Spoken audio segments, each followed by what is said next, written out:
Era, cringe, and game changer among top 10 words and phrases to leave behind in 2025. Era, cringe, and game changer are among the 10 words and phrases we're being told to leave behind in 2025. That's according to the 2025 Banished Words list, published every year by Lake Superior State University in Michigan.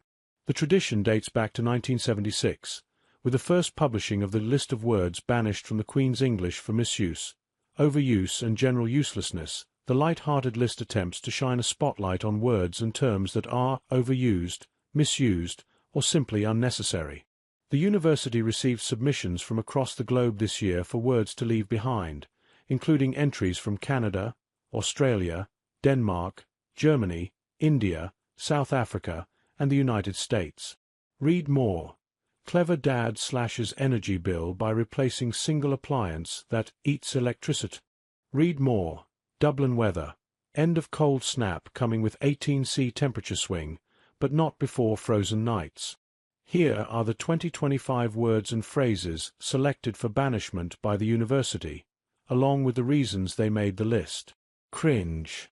While cringe once packed a punch, it has now overstayed its welcome. Overuse has dulled its impact, and ironically, using it might now cause the very reaction it describes. Saying someone caused you to cringe, or stating that you cringed at something, is a pretty easy and proper way to use the word, writes Ash from Newton, Alabama. Hearing someone say, "Someone is so cringe," makes me cringe. Game changer. How many times can a game change before it is no longer recognizable? This phrase, often used to describe anything remotely innovative, is as tired as a well-worn cliché. Nothing is a game changer if everything is a game changer, writes Patrick of Washington, D.C. Era. Unless you are Taylor Swift, it might be time to leave era behind. The term's overuse has made every fleeting moment feel like it demands a historical marker. Leah of Holland, Michigan submits, thanks to the name of Taylor Swift's tour, now there is an era for everyone and everything. He's in his fatherhood era. She's in her pottery-making era, etc., etc. It's overused and tiring. Dropped. Once edgy and cool, dropped has become more of a letdown. Whether it is an album, a trend, or a product, this term has fallen flat.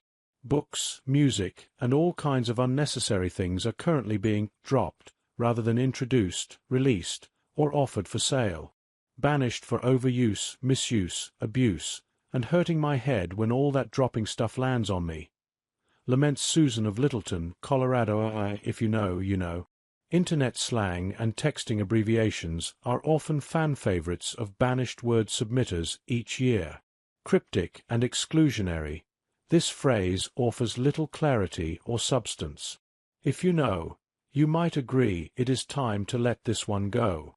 Amy from Redford, Michigan feels this phrase should go for being both irritating and nonsensical. Sorry, not sorry. A half-hearted apology masquerading as bold honesty. This phrase feels as disingenuous as it sounds.